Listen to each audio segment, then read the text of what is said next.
सकाळच्या नाश्त्याचा विचार करण्यापेक्षा ह्या व्हिडिओमध्ये दिलेलं साहित्य जर तुमच्याकडे असेल तर तुम्ही एका अर्ध्या तासामध्ये नाश्ता तयार करू शकता। तर मंडळी, पटकन होणारा नाश्ता आहे, चहासोबत म्हणा किंवा टिफिनला तुम्ही मुलांना देऊ शकतात असा हा स्नॅक आहे। तर चला मंडळी, सुरुवात करूया आजच्या व्हिडिओला। मी सुजातास किचनमध्ये आपले खूप खूप मनापासून स्वागत करते। सुरुवात करूया आजच्या व्हिडिओला। अशा पद्धतीने आज आपण टम्म फुललेल्या आणि कुरकुरीत पुऱ्या बघूया। त्यासाठी साहित्य मी समोर स्क्रीनवर दिलेलंच आहे। सुरुवात करूया आजच्या रेसिपीला। त्यासाठी मी एक वाटी हिरवागार वाटाणा घेतलाय, फ्रेश आहे। त्याला थोडा आपल्याला शिजवून घ्यायचं आहे। पातेल्यामध्ये 1 ग्लास पाणी घेतले, त्यामध्ये वाटाणा टाकायचा, थोडंसं मीठ टाकायचं, अर्धा चमचा, आणि मस्त याला 5 ते 6 मिनिटं शिजवून घ्यायचं आहे। जास्त वेळ लागत नाही फ्रेश असेल तर आता वाटाणासुद्धा छान शिजून झाला आहे, थोडासा गरम आहे, तर याला आपल्याला मिक्सरला फिरवून घ्यायचं आहे। तर अशा पद्धतीने थोडंसं काढून घ्यायचं आणि याला थंड होऊ द्यायचा।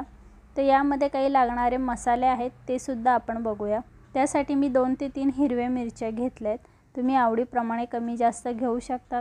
7 ते 8 लसणाच्या पाकळ्या घेतल्या आहेत, आल्याचा तुकडा, ओवा, जिरे, हळद, सगळं साहित्य आपण मिक्सरला वाटून घेणार आहे। थोडंसं चवीपुरतं मीठ टाकलं आणि जाडं भरडं असं याचं वाटण तयार करून घ्यायचं आहे। जास्त बारीक अजिबात दळू नका, कारण की पुरीमध्ये थोडासा वाटाणा दिसला ना, खाण्यासही खूप सुंदर लागतो। तर त्यासाठी मी 2 वाटी गव्हाचं पीठ घेतलं आहे। वाटून घेतलेलं वाटण त्यामध्ये मिक्स करायचं, अजिबात पाण्याचा वापर यामध्ये करायचा नाही। जेवढं वाटलेल्या वाटणमध्ये पीठ मावेल तेवढंच आपल्याला याचा डो बनवून घ्यायचा आहे। तर पाणी न टाकता मी असं छान मस्त नरम याचा डो बनवून घेतला आहे। अशा पद्धतीने पीठ छान मळून तयार आहे। साईडला मी कढईमध्ये तेल तापायला ठेवते, तोपर्यंत आपण साईडला पुऱ्या देखील लाटून घेऊया। थोडंसं पोळपाटाला तेलाचा हात लावायचा आणि डो छान मस्त नरम करून घ्यायचा, म्हणजे पुऱ्या लाटताना पटपट लाटल्या जातं। तर एक छोटासा मी गोळा घेतला आहे, सुरुवातीला असाच लाटून घ्यायचा। जर गरज असेल तर थोडंसं पीठ लावून याला अजून पातळसर याची पोळी लाटून घ्यायची। जर तुम्हाला घाई असेल तर तुम्ही छोट्या छोट्या पुऱ्या देखील लाटून पटकन तळू शकतात। तर आता ही पद्धत आपल्याला सोपी पडते, पोळपाट भरून पोळी लाटून घ्यायची आणि मग नंतर कट करायच्या। आता थोडीशी पांढरी तीळ यावर पसरवून घ्यायची आणि हलक्या हाताने लाटण्याने याला प्रेस करून तीळ छान पिठामध्ये रोवून घ्यायची। तर अशा पद्धतीने बघा, तीळसुद्धा पिठामध्ये जाऊन बसली। तर आता आपण याच्या छान मस्त वाटीने पुऱ्या कट करून घेऊया। एक एक पुरी लाटण्यापेक्षा काय करायचं, पोळपाट भरून छान पोळी लाटून घ्यायची आणि एखाद्या वाटीने किंवा डिशने याच्या पुऱ्या कट करून घ्यायच्या। साईडला तेल छान मस्त कडकडीत तापलं आहे, 2-2, 3-3 करून छान मस्त या पुऱ्या तळून घ्यायच्या आहे।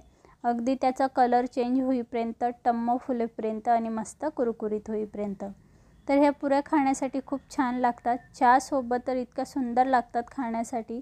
खारी पाव तुम्ही विसरून जाल खाणं। तर अशा पद्धतीने छान पुऱ्यासुद्धा फुलायला लागल्यात। तर सगळ्या पुऱ्या मी एका वेळेस तळून घेणार आहे। तर अशा पद्धतीने सगळ्या पुऱ्या मी तळून घेतल्या आहेत। खूप छान लागतात चहासोबत खाण्यासाठी, सकाळच्या धावपळीमध्ये किंवा मुलांना टिफिनला देण्यासाठी सुद्धा तुम्ही ह्या पुऱ्या बनवू शकतात। तर मंडळी, कशी वाटली आजची रेसिपी आणि व्हिडिओ आवडल्यास व्हिडिओला लाईक करा, रेसिपीला शेअर नक्की करा। तर चला मैत्रिणींनो, तुम्हीसुद्धा सकाळच्या घाई गडबडीमध्ये हा नाश्ता नक्की ट्राय करून बघा आणि तुमची रेसिपी कशी झाली एक कमेंट करून मला नक्की कळवा। भेटूया अशाच छान छान रेसिपींसोबत पुढच्या व्हिडिओमध्ये।